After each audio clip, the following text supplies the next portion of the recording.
Of all the kinks and quirks someone could have, it had to be this. But if I can't accept Clayton's jagged edges, it'd mean I'd never find true love again. It took some read, a lot of getting used to, especially when he's the last person you'd expect to have such a kink. I don't know if kink is the right word, though. Let me explain. My husband, Clayton, is a claustrophile. I know, sounds absurd, right? It's absolutely what you're thinking. He loves sliding into cramped spaces, almost as much as he loves me. I hope. He's got his limits, of course. He doesn't enjoy spelunking. While he's done it a few times, the stone's too hard and lumpy, and it's cold, and often wet. He prefers, in his own words, warm, soft, and in the Goldilocks zone between tight and suffocating. Ugh, sends chills up my spine just writing it down. That said, it's kinda hot. Hey, make no mistake, I don't join in on his snug sishes. It's the fact that he's doing something most would consider either horribly uncomfortable or horribly, well, horrifying. I've been talking about him in present tense again. I'm sorry, still trying to curb that habit. Because Clay is past tense now, and I guess I'm coping, playing make-believe. We were 3 years into our marriage at the time. Our road together had its potholes, but all things considered, I never imagined one person could make me so happy. But you aren't here to listen to me being sappy. If that's the kind of thing that draws you in, you wouldn't be here. No, you're drawn in by morbid curiosity. Clay was a good man. He was kind, not because he expected anything back, but out of a genuine drive to help others out. Neither of us have ever had particularly well-endowed salaries, and Clay gave to charities all the same. But ever-present was his proclivity for wrapping himself up tight in duvets, for rolling up in carpets like a human tortilla. Sometimes he'd take naps in the boiler cupboard, a space so small I could never understand how he contorted his limbs to get inside. He never had an accident, but that didn't rest my worry. He was so good to me, and I wanted, no, I needed, a way to show my gratitude. Clay was never materialistic, so I had a hard time of it. I visited my mom, who was surprisingly relaxed with Clay's preference for the enclosed, and she had something for me. I still wasn't certain on what to get him, but what she suggested hit the nail on the head. Mom has a friend whose boyfriend works for a manufacturer called Cloud 10. Corny, I know. They're a company that produces a range of leisure products, their most popular being flotation tanks. It would have never crossed my mind that they'd take commissions, though. Over the ensuing week, I turned one corner of our garage into a think tank and only went there when Clay was out. In reality, most of the time I spent in my Eureka chair was spent procrastinating, and the idea I settled on came on the 7th day, and I could finally rest my mind. Biblical, truly. Now, I'm not going to lay out all the details of my idea. I even drew out a blueprint, but that turned out more fantasy than feasible. Imagine an Iron Maiden made of smooth plastic and a tight, cushioned interior instead of spikes. It sums it up pretty well. I requested the cushioning be molded to fit Clay's body, so they asked for measurements. I guess I overlooked that, but Clay had no qualms allowing me to take his measurements. He was especially enthusiastic about the thigh girth and buttocks. The jerk. Still, he never questioned me. Not sure if he expected a surprise, but I know he didn't expect what came up our drive on a pallet truck. Oh, and if it wasn't already obvious, the gift was an almighty sucker punch to my wallet, and I still felt like it wasn't enough to pay him back for everything. I don't think he'd want that, anyway. All that hard, selfless work just to get something back. Well, at that point, it was just a huge cardboard box. He asked me what it was, of course, and I just told him, "It's got your name on it." At that, he beamed so brightly I couldn't help but grin right along with him. It was a lot easier since we live in a bungalow. We lived in a bungalow. I offered to help the delivery man, not that it was needed, and we were left with a 6-foot-tall package standing in our bedroom. "Wait here, I'll run and grab a box cutter," I said while hurrying out of the room. "Hey, don't run with knives." He called out. I went to correct him and say that applied to scissors before laughing at myself and entering the kitchen, opening the cutlery drawer, and finding the box cutter. Despite his own self-proclaimed warning, Clay was quick to swipe the box cutter and get to work, slicing through layers of duct tape until the box unfolded itself and smacked onto the floor. The thing looked incredible. I hadn't seen it in person yet, and up close it was truly something to behold. 6 feet tall, its shape resembled a cross somewhere between an Iron Maiden and a casket. Glossy black resin glittered under the filament bulb. Skirting the edge of its front side was a tight beam, barely visible, apparently hinged from the inside. The only thing sticking out from this black mass was a small push-down latch on one side. While it looked crazy by itself, Clay couldn't hide his confusion.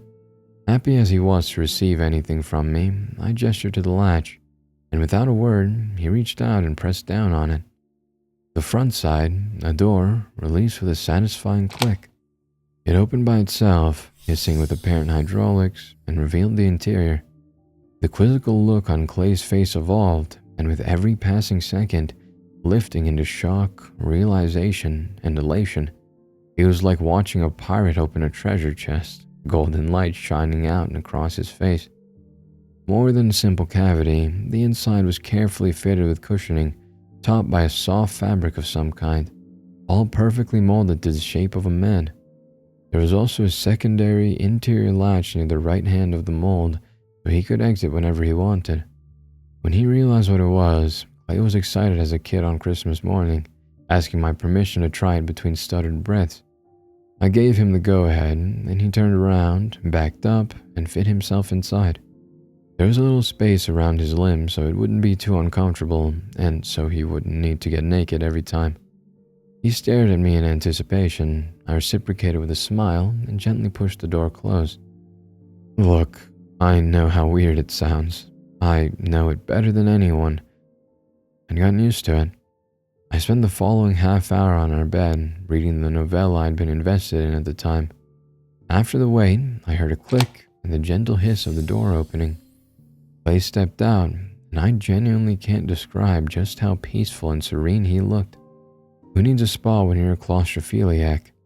He'd go inside almost every day, even purchasing a little whiteboard to draw a schedule on. I did start to think about how exactly it should be cleaned. The casket, I mean. That's what I took to calling it. Morbid as it sounds, there really wasn't a better word, but I couldn't have known just how fitting it would be. Nevertheless, it seemed to be well ventilated and breathable, and Clay never looked sweaty on the tail end of his sessions. I didn't notice any change in behavior. He was still my husband, albeit a little happier each day, and that joy spread to me, so I couldn't have seen what was coming to destroy our lives forever. It was 2 weeks to the day when it happened. Clay suggested he try sleeping in the casket overnight.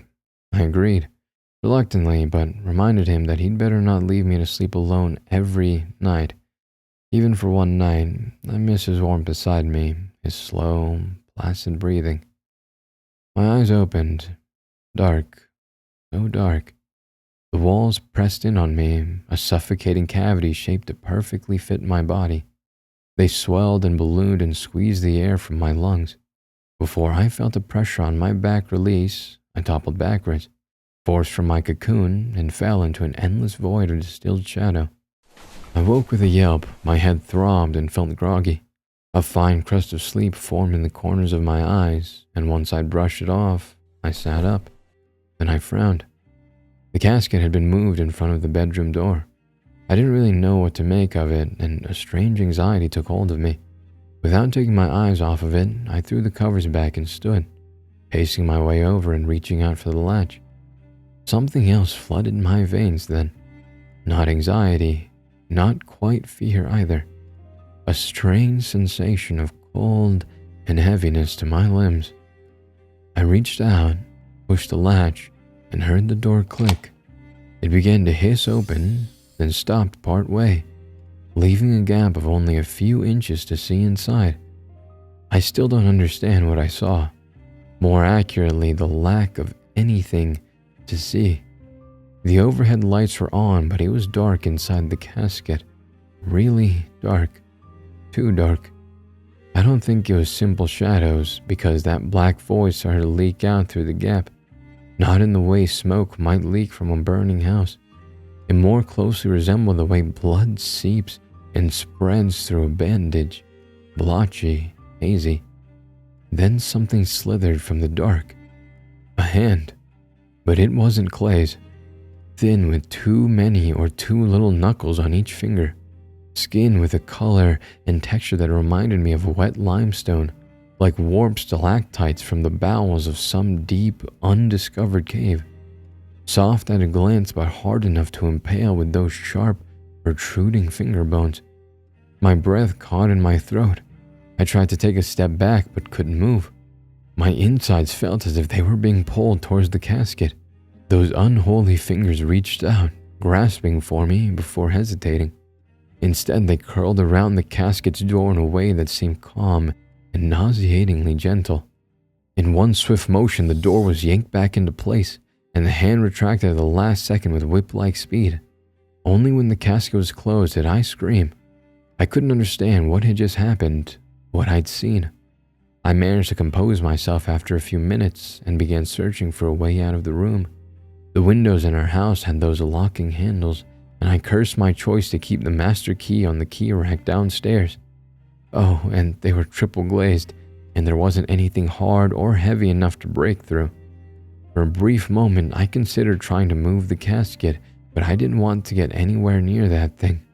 I felt like an insect straying too close to the burrow of a trapdoor spider. I ended up calling my dad and asked if he was free. He asked why, and I told him it's an emergency, and to come over to my place to help me get out of the bedroom. I don't know what he was doing at the time, but he dropped it and went right out to his truck. In the meantime, I curled up on the bed with my spine pressing into the headboard, my eyes wide and locked on the casket. It's hard to say how long I waited. I ignored the flow of time. Any next second could see the casket's door fly open, and that was too much to even consider. The rumble of an engine made itself known at some point, growing steadily louder until there was a whine of brake pads and the engine shut off. Dad was here. He rapped on the front door once before remembering what I said, and he already knew where the spare key was hidden. I leapt up to peer out of the window. Relief took me as I caught a glimpse of him entering the house and shutting the front door. At that point, I felt a little conflicted. It was hard to tell if I was overreacting or not. Maybe I was dreaming, hallucinating. Anything would be more likely than... I froze. There was a sound. A heavy scuffle of some sort. I whipped around and felt my legs nearly give. The casket had turned a full 180, so it now faced the door. It took a second to parse, but the implication sent a scream out of me. Dad, don't come in. He couldn't hear me properly. His muffled footsteps told as much, picking up the pace until they were right outside the door. My throat went dry. The handle depressed, and the door squeaked horribly on its hinges. "Lori, it's open. What's..." And those were the last words I would ever hear from my father. I don't count the noise he let out after the door swung open, and in turn so did the caskets. In fact, it slammed open with such force that the sheetrock around the doorframe cracked and crumbled, a sound like gale-force winds whistling through dead branches like screams of so many damned souls before the casket shut. And there was quiet. I shouldn't have. I saw what it could do to someone, but I did it anyway. I called the cops, and they arrived within 10 minutes. Dad left the door unlocked, and when I heard them call out from downstairs, I answered back. I'm upstairs, in the bedroom. You have to help me, please. They tried. They did their duty, approaching the casket with wary curiosity. But who could prepare for something like that? Both cops were ripped inside. Their screams swirled into a hollow, tiny screech and dissipated into echoes, water circling the drain. I can't remember much after that. Any memories I have are of me, caved into myself, shivering in the corner behind the wardrobe. I remember gripping something soft. When I realized it was one of Clay's sweaters, I pulled it tight and close and let tears soak the cotton. Others came. More police, backup, neighbors, even passerby. I yelled at them to stay away, but it did no good. It was like the casket, Clay, whatever that thing was inside it, called out to them and drew them in. I knew I had to do something when my stomach started cramping up. I was so hungry. I drank whatever was left sloshing around in my water bottle, and my tongue felt like sandpaper, and my throat was raw. I don't know how long had passed, but when I stood up, it was dark out. A dizzy spell hit me, and I collapsed onto the bed. In the corner of my eye, I could still see it. Still there. Still blocking me in. It was facing me again. All I could think to do was open it. I knew it was stupid. I knew what I'd seen it do, yet for some reason, I couldn't help but think that whatever was inside would be better than starving and being left to rot. On unsteady footing, I piloted my body towards the casket. Nothing moved. Even when I stood before it, nothing happened. I heard nothing, saw nothing, felt nothing, as if its black surface absorbed its surroundings and dulled everything in its presence. My limbs acted on their own volition. Though they'd been in control the whole time, I'd lost all agency only minutes after waking up. This was just a natural progression. My hand fell upon the latch and pushed it down. In spite of everything, I couldn't help but appreciate just how smooth the mechanism was, how satisfyingly the door unlatched itself and slowly hissed open. I expected to see the dark maid manifest like before. Instead, I gazed down a long corridor with walls made of gray stone. Igneous from the looks of it, but it didn't make any sense. Stepping back, I arched my neck to peer around the casket. The stairs were still there, the landing, my house remained completely unchanged. Then I looked back inside. How? The corridor, hallway, passage, it looked to extend far further than logic should dictate. Just as I began to second-guess myself, I heard an echo from deep within, rebounding off the ancient rock and rustling the strange translucent roots or vines which dangled from the ceiling. Lori. I couldn't tell for sure. Was it Clay? Why was he calling out? Did he need my help, or was he only trying to lure me in like the rest? I think at the end of the day, we're creatures of emotion, because despite all survival instincts screeching at me, I entered the casket. I'd rather go inside if it meant seeing him one last time before starving to death. The door didn't close behind me, which was a small solace. As I went, I let my hands slide across the tight walls on either side. There were odd indentations in it, too exact to be erosion or any natural formation. It was difficult to see with so little light, but what I saw made me pause. Carvings littered the walls, concentric polygonal runes with foreign symbols affixed on their perimeters. I don't know what language they were, if it could even be considered a language, but one thing I understood quite clearly. They spoke of rites and ceremonies beyond ancient, older than the wars that came before us. In all those lines and curves, I caught one depiction being repeated. A set of 9 spirals, their tails joined, and above that, a tower of jagged lines. A tower of fire? I don't know. Above the tower was a funnel-like shape with a hazy figure perched on its edge. Lori, please. That one was much closer. I squinted, willing my eyes to adjust in the gloom, and saw that passage open up ahead into a large circular room, consisting of not much more than scattered carvings and a great central pit, blackened around its edges as if scorched. The only other feature was a figure, huddled against one wall. Make them stop. Shut up. No. As I neared the source of the voice, it became clear to me. A strained rasp of swollen tongues and broken jaws. The thing by the wall looked up at me and I almost screamed. Not because of its disfigured face, but its eyes. Even though there were 9 of them bulging and crowding their sockets, they were Clayton's eyes, and it was the sheer torment in them that filled me with terror. I don't know how he was speaking. His lower jaw and most of his tongue were gone. The top of his head looked like someone had taken an angle grinder to it. I could see gray matter beneath shattered skull. It looked burnt, and his skin, even on his hands, gnarled with too many joints. It was smooth and moist, like wet limestone. Don't come closer, Before he could finish, he let out a strangled sound, and something emerged from his throat. No, not from his throat. The dangly bit, the uvula, had elongated to a grotesque extent and snaked out like it had a mind of its own. The end was swollen and bleeding and had gained a mouth filled with thousands of needle teeth.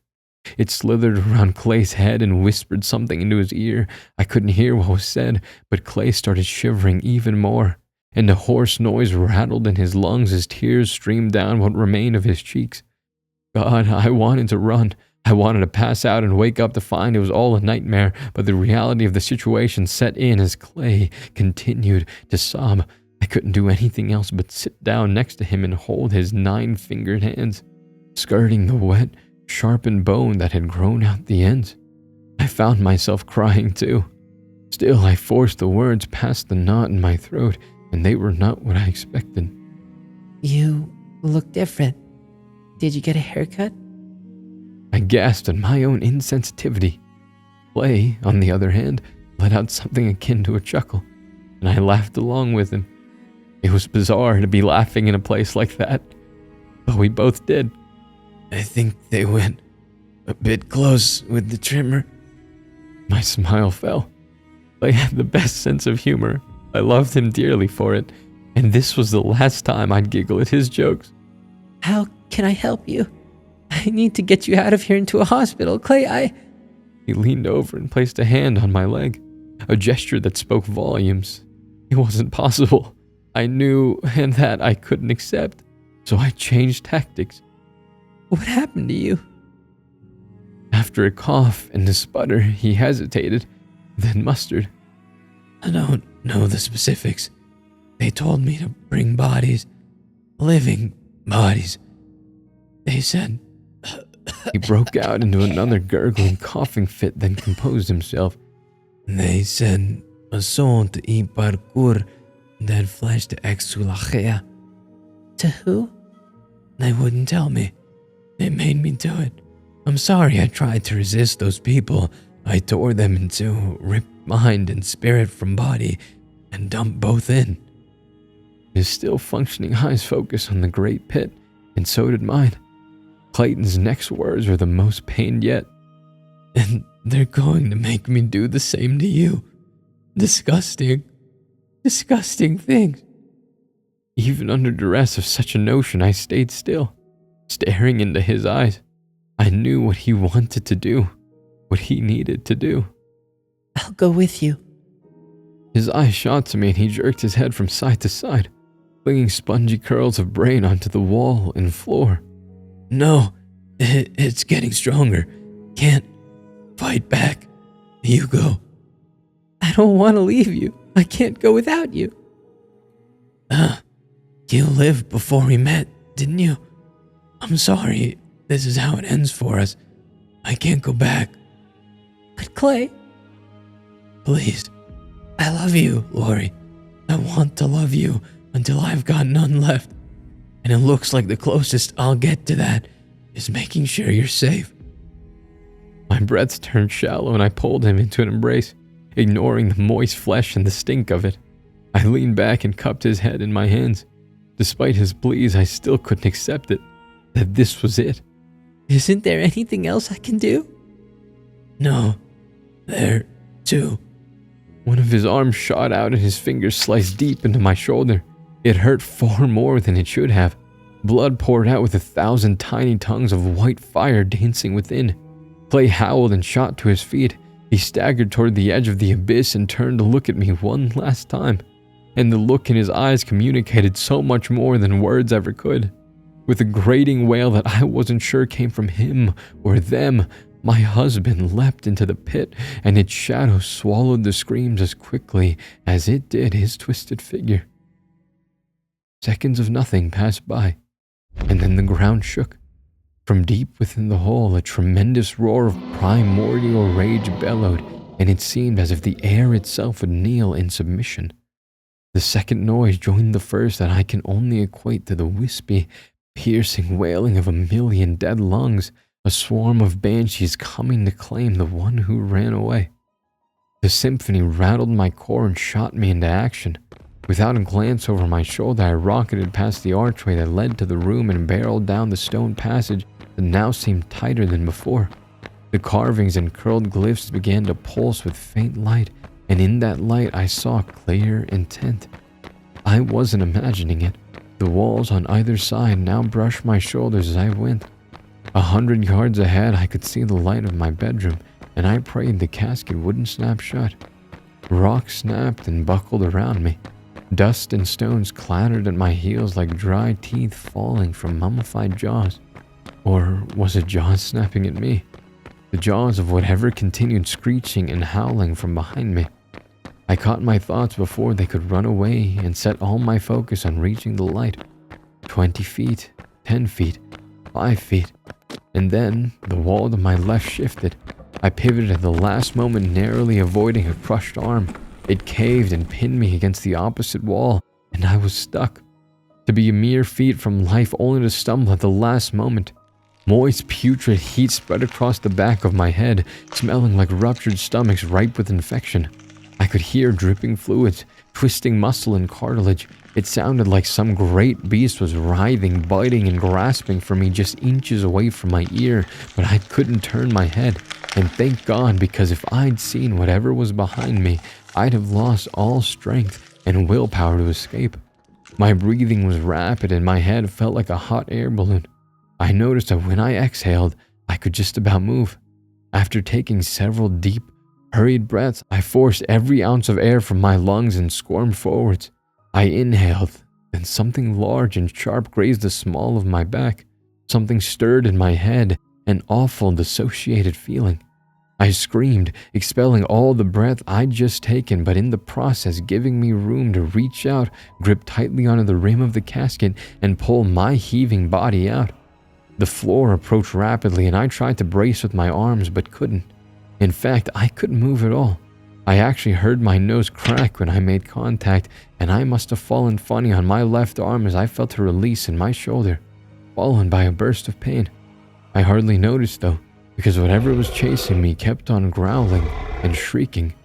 There, lying prone on the floor, shoulders screaming in agony and blood trickling from my nose, I was sure I'd feel some unearthly limb reach down and impale me. I could feel the heat from before, the smell, the stench, but they were cut short with a bang and a click, followed by a dull, meaty thump. Then there was stillness.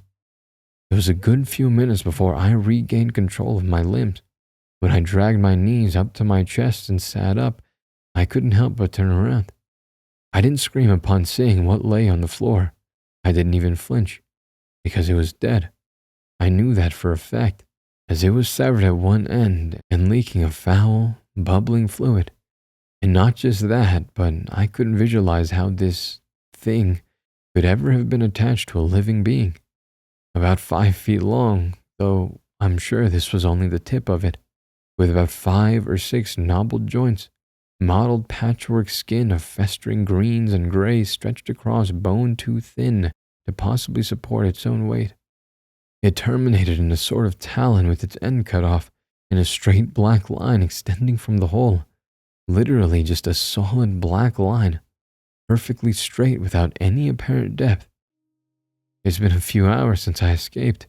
Nothing else has happened, really. But I found something. We hadn't yet thrown out the box the casket came in. I was rummaging through it, not sure what I wanted to find, if anything. And tucked between the polyestrine caps was a small, glossy slip of card. I fished it out and read what was emblazoned on it. Approbata par lege de lucernes albae et filii matres carnes, which Google is telling me means approved by the law of white lanterns and the sons of mother flesh. I could be wrong, but to me this comes off as an agreement, a pact between two groups, and whatever had been done to the casket on its way here, it fell in accordance with both parties and was approved. I've also searched the web for anything concerning the white lanterns or the sons of mother flesh, and haven't found much other than 1 or 2 ancient forum threads containing names that are similar, but not the same, like white candles, children of the flesh mother, and a few other permutations. Neither did I find any relation to the Cloud 10 company, nor any rumors about them. I did find a few more names, like the Ionia Mattia and Cognati Magni Papillo, the eternal eyes and kin of the great butterfly, respectively, but they seem to refer to different groups. It looks like my time's been cut short, though. A cop car just pulled up outside my driveway, making a total of 4. How in the hell am I going to explain myself? There's that, whatever that thing on the floor is, and the casket's still here. I hope I'm not here when they decide to open it. If, by some miracle, I'm acquitted of any suspicion, then I'll come back to this post. Please, if anyone has information regarding the White Lanterns or the Sons of Mother Flesh, don't hesitate to make a comment. I'm confused and scared, and I'm waiting for the grief to finally crash down on me, and it brings some comfort to me to know who the motherfuckers are who killed my husband. And word of advice, stay out of tight places, especially those you don't belong. And scene.